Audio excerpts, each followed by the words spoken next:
Hey everyone, we are excited to launch the Bright Mind subscription. Unlimited access to all of our CE courses, webinars, and expert speakers all in one place. And for a limited time for the month of December, you can get 50% off. Normally $299 a year, now just $149 for your first year. That's unlimited CE on your schedule for half price. Head over to psych2practice.com and click sign up, and the discount is already applied. We look forward to seeing you there. And as always, be well, stay psyched. This episode of the Psych to Practice podcast is sponsored by PAR, where psychological assessments meet innovation. PAR has been the gold standard in the industry for over 45 years and has empowered professionals in education, healthcare, private practice, and research with trusted tools and cutting-edge solutions. Discover more at parinc.com. Again, that is parinc.com. Creating connections, changing lives. Welcome to the Psych to Practice podcast, your one-stop for practical and useful clinical information, masterful insights from experts in the field, and a guide to daily living. I'm your host, Paul Wagner. Joining me, as always, Ray Christner. And I thought it'd be an interesting topic and maybe a bit more of a discussion back and forth between us, Ray. Something that has just been coming up a little bit more often and wanted to share with our audience here is this dynamic between, is it avoidance or is it maintaining a boundary, and kind of how one can, almost argue against the other. And I think the importance for us to be able to really, at times knowing when to hold firm and at other times knowing when to be flexible with what's going on. And wanted to kind of open up the conversation a bit and just, hearing about what your thoughts are there and what's your experience. Yeah, when you said that, you made me think of the song The Gambler. Hold 'em and fold 'em, right? It's walk away and run. That's right. Yeah, that's what popped into my head. But yeah, I think it's an interesting topic because it's one when you kind of mentioned it. I thought I've heard this for years in therapy, even adults, even teenagers and kids, where trying to teach people a way to be strategic in finding a way to keep a boundary, but also not letting that boundary hurt them in the long run. Yeah. Where it's like, sometimes we do have to be flexible. And sometimes we set boundaries. I set boundaries at times to avoid things. That's the purpose. That's the function of it. But there's other times that maybe we do it and we do the avoidance for the wrong reason. Yeah. I mean, that's a way to say it. So yeah, I mean, I would, when you had mentioned this topic, I was just thinking through, people, an example I have is, someone that I worked with that is a young professional and set boundaries around work, which most people I think would say that's a really good thing. You should have boundaries around work. But he set boundaries that became so rigid that it stalled his career. He kind of stayed, just kind of plateaued. And then it created another level of frustration. It was, everyone else is getting promoted. Everyone else is getting these big raises, and I'm kind of stuck. And, it was interesting because when it came up, he celebrated the boundary for work because he's like, on social media, they're like, you got to have these, life-work balance and all these things. And I don't disagree with that. I mean, I think we have to think that through. But staying after 15 minutes at times to finish something that if you got done, it would have looked really good. It would have helped you in the long run. There may be times that we have to flex that. And he was unable to do that. And I think that's where a boundary really got in the way. And, I think the opposite can be true when, that individual may be experiencing, or maybe avoiding elements of things that really letting that flexibility can be valuable. I think at other times there's individuals I can work with where they really struggle with maintaining a boundary and they use kind of this language of, it's avoidance and, I'm not going to let myself avoid this. And like they take this on and they really kind of have too much flexibility with what they're willing to take on because there's this belief system that if they don't, then they're going to fail or that, they're in some way, falling behind. And, I think when we as clinicians are talking and doing that psychoeducation, informing about what boundary setting is, what avoidance is, I think it's really important we just go beyond the definition and really kind of talk about what is the concept, because none of these are necessarily meant to be standalone. It's meant to be within a scope or a scale, and letting there be a contextual awareness and really not letting it be a one size fits all. So like when we're going back to the work-life balance, if we're saying I have a work-life balance and it's immovable, that's not a good thing. But also if our work-life balance is like, well, if they need me, like, I don't want to avoid it, I want to take it head on, that's going to be an issue. And I think I certainly hear this a lot in relationships as well. And like where boundary setting can be, I'm cutting people out, maybe that's not the language, but ultimately it's like, they're toxic, they're a narcissist, they're this, they're that. And my life is better off without them. Yeah, probably, at least at this point in time. But if we are saying that and it's a parent, and if that parent's on their deathbed, let's say 30 years down the road or whatever, however long is that going to then be something, do I regret holding that in that way, or am I open to resolution? And I'm not trying to say, it's important for there to be nuance. And ultimately, I think that's the thing of like, we're assessing our boundaries. We're assessing kind of what we deem as avoidance. And we're really kind of being intentional with bringing that awareness to it as we're going through. Yeah. I mean, I think I like the idea of thinking about it because, it really, maybe we're really addressing this idea of all or nothing thinking, right? Yeah. I mean, kind of this like, it has to be all this or all that. Let me jump back. Let's jump back to the work for a second. When you brought up, this idea that the other end of it, right? If we don't have boundaries, we're going to burn out, but we can also burn out with boundaries. Yeah. It's all or nothing. The relationship piece, I think, is interesting. I think there's a lot of kind of popular press books that have come out in recent years, and I haven't read them all, but have read some about, you use the word toxic relationship. We just have to get rid of these people out of our lives. And I'm not a relationship expert by any means, but like my initial reaction was, know that it's that.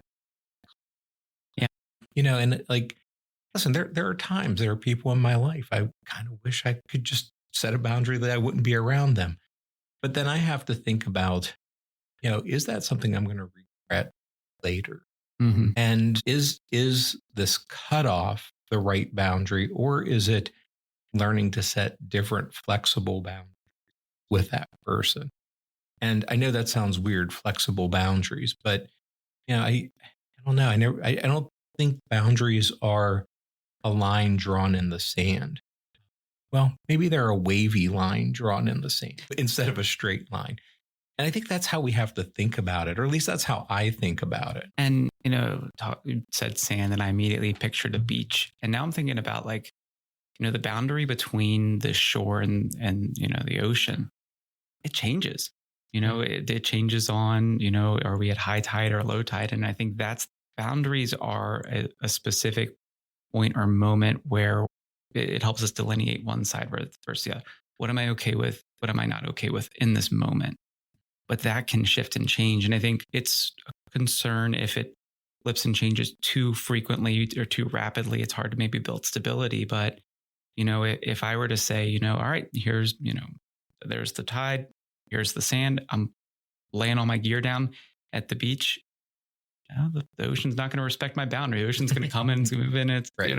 I'm going to be washed away. That or my real estate, if I'm at the perfect spot, I'm going to be way too far away at a certain point, depending. So we need to be able to recognize it as, it's circumstantial or situational, and being open to adapt it. And I think knowing our values is a really important piece. And like that can be a compass as to help defining our boundaries. But again, values are ambiguous at times, or we can have values conflicts in the same way we can have ethical conflict. Like it's going to be open to interpretation. And so I think oftentimes when this is coming up, it's looking for an answer and like looking for a simple or a one-sided answer. And at times I find myself playing lawyer in the session, like arguing my point. And then like, that's where it's like, whoa, like what, why are we so stuck on this? Like where, like, are you able to hear me where I'm saying like, hey, I think you're being too firm with this. I think, you're missing out on an opportunity. Are you open to considering it? And like when, no, it crosses a boundary, it's, I just get to inform. I don't get to choose for the individuals. But I think when there's a lot of that rigidity, you used the term regret earlier. And I think hearing a higher potential for regret, certainly. And like just trying to educate and informing of how to read the moment, but also how to read the patterns, or having to read like what's up, the current that's upcoming. Yeah. I mean, I think that's really the key. And I think that when we read some, again, kind of popular literature that's been out there, sometimes it sounds very cut and dry. Yeah, you just do this. And I kind of like the metaphor of the ocean, because, while the ocean's unpredictable, we do understand high tide and low tide. And we do kind of have some predictability of when certain things are going to happen. And I think with all boundaries, like I don't care if we use work or relationship, there is some predictability. I know when my busy time in my practice is, where I know I'm going to have to probably flex a little bit, maybe be here later than I want to be, maybe come in earlier than I want to be, because it's just the tide at the moment. And I also know that I'm going to have other times that are going to be slower, and I'm going to be able to maybe leave early or maybe take a day off. And I think that's how we think about it. And I think relationships the same way. I have a friend. I'm going to try to be as vague as possible with this friend. I think a good friend, but it's a friend that I've known since I was very young. And there's an ebb and flow in our relationship. We have a very love-hate kind of thing that's gone on for many years. But it's interesting because, again, using your kind of example of the tide, we know when we're good and we know when we're not. And we know that our good times short-lived, and we're tired of each other at a certain point. And it would have been easy to probably at some point in my life cut this person and to say, it's just too much work. I don't want to deal with it. But instead, I've learned to ride the waves, as did he, where we've both kind of know what we can tolerate. And when we're together, we have really good time together. And we know that we have to set that boundary and say, hey, you know what? It was a wonderful dinner. We talked for a few hours, and I won't see him again till next year. And that's okay. It's a very flexible boundary, though. And I'm glad he's part of my life, but I know that it's not good if he's part of my life for a long period of time, because then we'll get into some kind of disagreement, or and now as adults, we have figured out how to balance it where we enjoy each other and we know when we've had enough of each other. You bringing that up also, I think, when we have different boundaries that can collide or that can be in conflict at times. And, I'm thinking of earlier on in my life, prior relationships, when I would enter into a relationship, that relationship became such a large focus that I then didn't reserve as much time or space for friends. And I think that happens naturally, but I probably went a little overboard with that. I didn't reserve this boundary because there was this fear of, if I don't, then, is this person going to think I don't care enough, and kind of trying to avoid some conflict, truly, and the navigating of my friends are important too. And me putting significance there and, maintaining this relationship doesn't mean that I care any less towards you, but it does mean that my care towards them does still exist. And it's navigating that. And, that had to come through a lot of trial and error and a lot of avoidance at times. And, and I think also bringing up how at times we can use it as a justification. And it's like, well, hey, I'm in a relationship, my relationship comes first. And that's my justification for I don't really want to get into a conflict. And, that sounds kind of scary. And it's those elements of it. And I think when we have, the boundaries that then my friends have put into place during that time period, it created strain. It was, hey, we as a friend, we support you, but also come on, man. And right. So now it's these two boundaries that are kind of in conflict. And I think I'm reminded of, I don't remember if it was in a podcast or if it was in one of the webinars with John Gavazzi, but talking about when we're really thinking about ethics, oftentimes it's when are two ethical principles in conflict, and that's an ethical dilemma. And I think, a part of it is we have to navigate boundary dilemmas, or even I think I use it like values-based dilemmas of like, what are we prioritizing? What are we giving most of our focus to? Or like, how are we navigating that? And, what role does avoidance play? What role does maintaining a boundary play, as we try to find a sense of fulfillment and, reducing regret? Yeah. I mean, I think there's so many therapeutic ways we can do, I think part of me is kind of like, this idea that's, maybe very dialectical. Two things can exist at the time, right? Yeah. So that we can be flexible and rigid at the same time, which sounds really weird. But when you say it out loud, it's kind of like, no, it can't happen. But sure. Like, I can't think of the name of the building, but what is it? Saudi Arabia, maybe UAE, but it's this huge building, and I will think of the name of it. In Dubai? Maybe it's the one in Dubai, the one that moves. Yeah. It's so the architects that built the building made it that it actually has a sway. Because it's so tall, if they would have made it rigid, it could have never stood. So it had to have some movement. Now, it's a building. There's a boundary, but there's also a flexibility to it. So maybe it is the one in Dubai. But I remember reading and I was like, it moves? Like there's this, like that doesn't seem like it makes sense. We think of buildings that it has to be strong, but maybe it's like the Three Little Pigs, right? Yeah. And I guess almost like a suspension bridge as well. Like in those right. the ability to like, depending on the role that suspension, and I'm not an architect nor an engineer. So like, I'm sure there's some individuals rolling their eyes at that. And honestly, there's an example I'll use. And previously I would go through a lot of pencils doing this, but talking about when we run into an obstacle, we need to be both rigid and flexible. And I would have a pencil and I'd hold it up to my hand. I'd be like, if my hand is an obstacle and I just trying to ram through it and, I'll push and then my pencil would snap.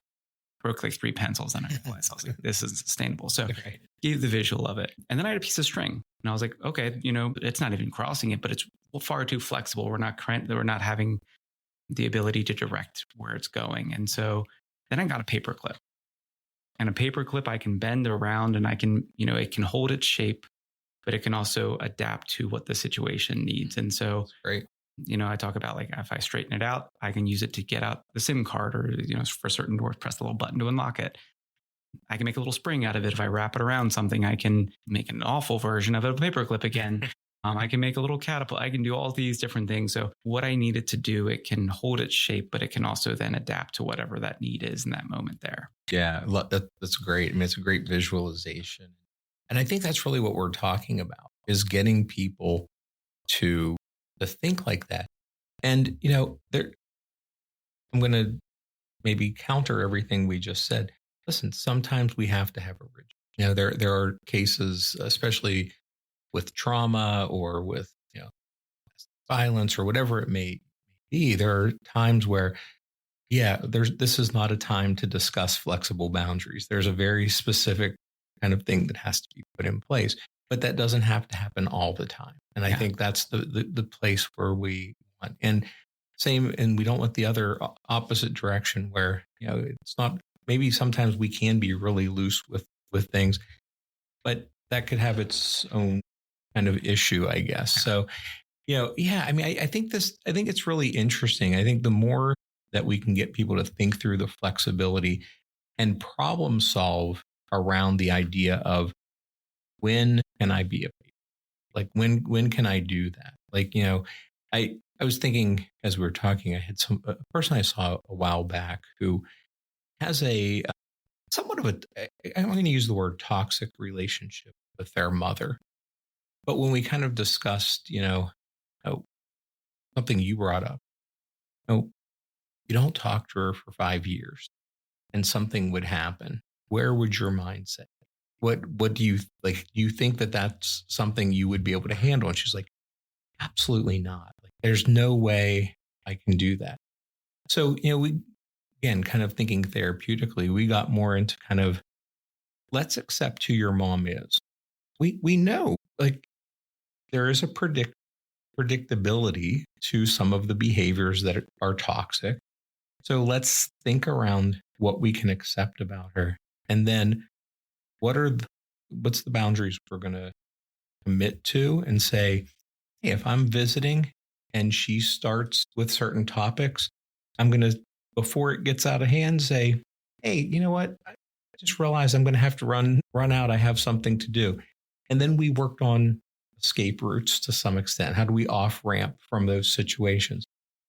And I don't see this person anymore, but as we went through therapy, I remember her saying, okay, hey, 20% of the time I don't have to off ramp. And that, I think some people might hear that and go, well, that's not very successful. You're only 20% of the time that they're good times. But how happy this individual was to have those 20% good times. And It truly was life-changing for her to have that boundary set, but to also have enough flexibility that she could enjoy some time with her mother when it was okay. Because the alternative is, the vast majority of it is awful. Right. So we might think of 80%, but like it's not 99%. Right. And so like that 19% can make quite a difference there. Yeah, but it was interesting. I mean, I think the idea of her going in knowing that she had off ramps, knowing that, hey, we kind of know that there's a good chance this isn't going to go well. But it gave her control. It gave her control to be able to say, you know what, I have a way out, but I also have a way in, and I'm going to take the 20. And in that, I think, again, the adaptability and flexibility, and I think this applies both for boundary setting as well as, engaging, if we're thinking about permissiveness with avoidance of, to what degree. So like, that it isn't, again, that all or nothing, but like how firm of a boundary is it that we're setting there? And so I'm thinking about even like social cues. If it's like, if I'm trying to establish a boundary with someone, like, hey, they're going into a topic that's not okay, you can be like, no, hey, let's not, and there's a little bit of a boundary setting for that. Yeah. And if they hear it, that's wonderful. Do I need to then set a firmer, if they blow right past it, hey, I'm that was not okay with that. Like we need to really, and if they continue on, now maybe I'm taking the extra. So we can also have like those variations, and the same when it comes to an element of avoidance where, if it's, I don't really want to be, engaging in this at all. So if I'm engaging with it even a little bit, I'm increasing my time under distress. And so like that is value. Like even if we end up still avoiding, letting there be that, it's a nuance and we're kind of recognizing that. And it's not meant to, say we can celebrate anything, but it is meant to say like, how do we recognize what is progress? Because if we're too rigid, we're going to miss some of these pieces there.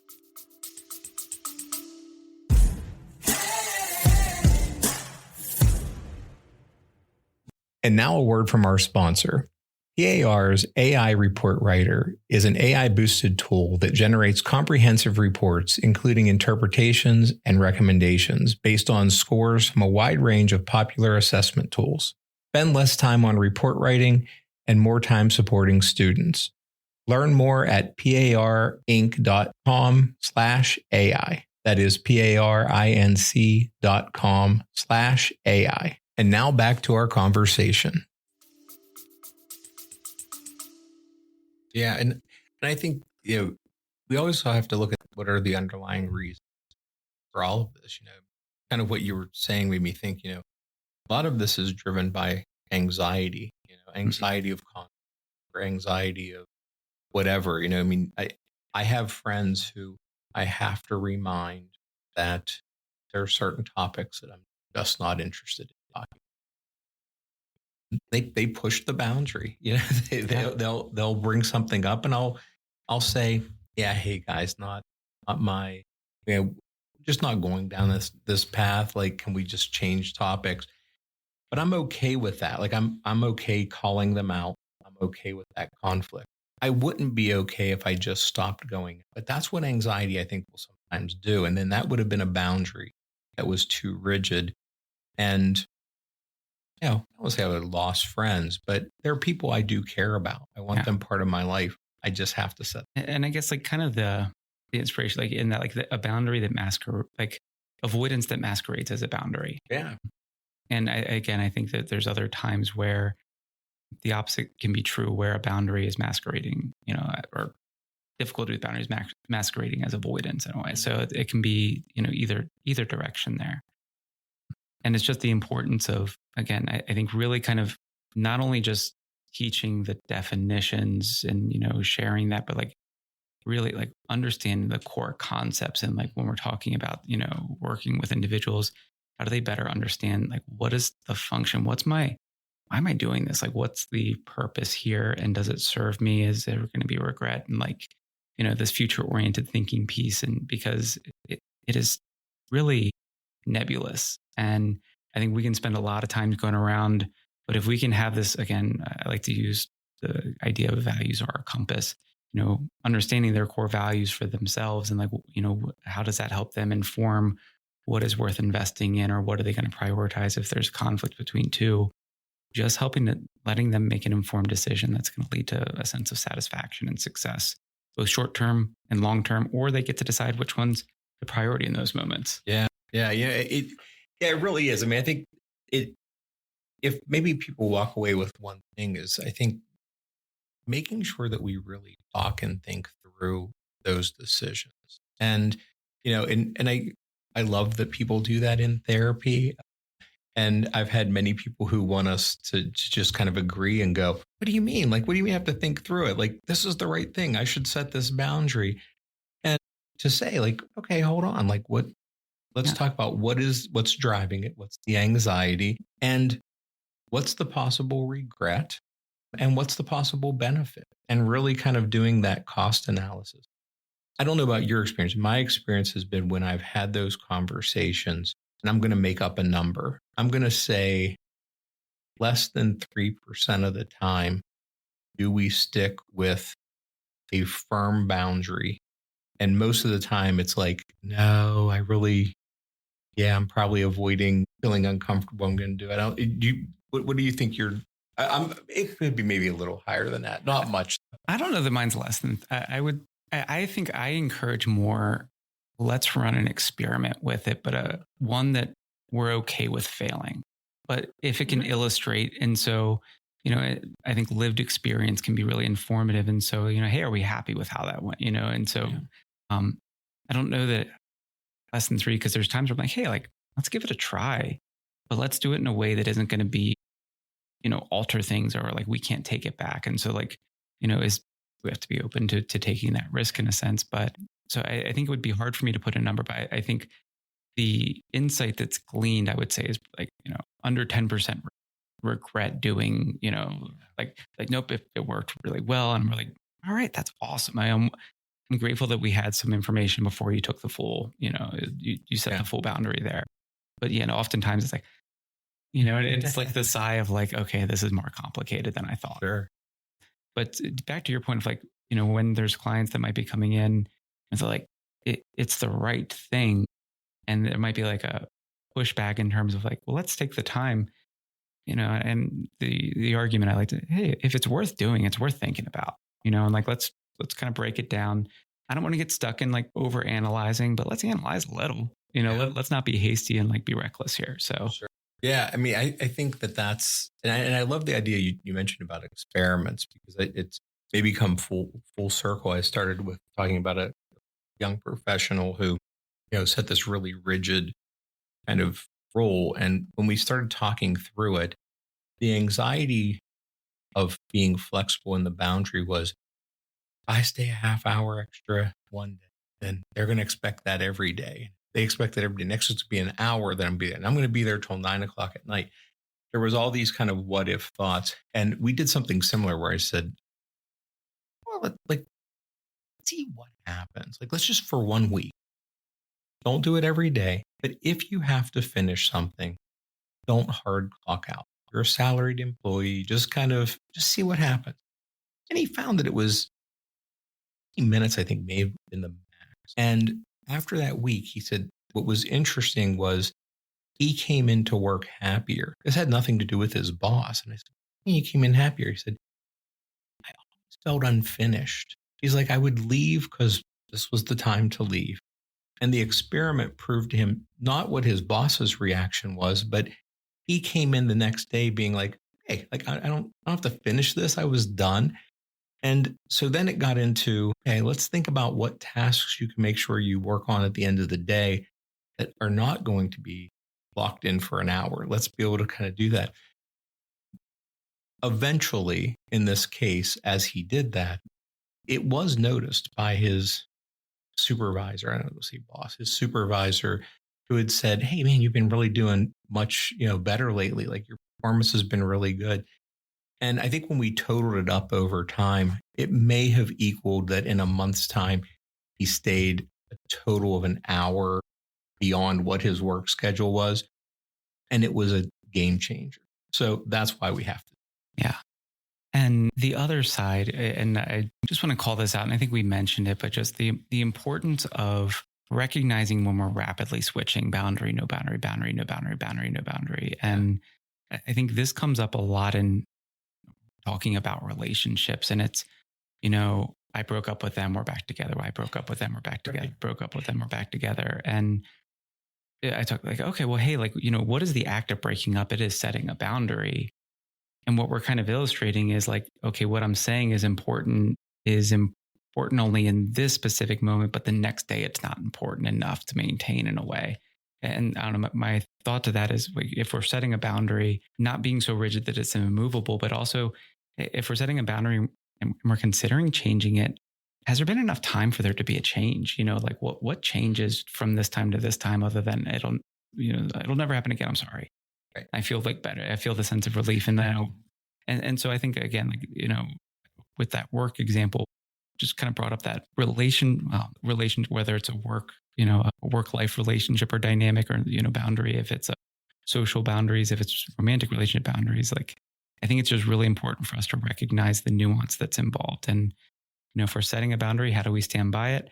If we set the boundary, how do we be open to considering to changing it? But what are the contexts and situations? And again, is it, what's the overall function there? And, let's not avoid, but let's not also expose unnecessarily. Yeah. And I think with all of it is processing through it intentionally. Many times, I think boundaries are set rather impulsive.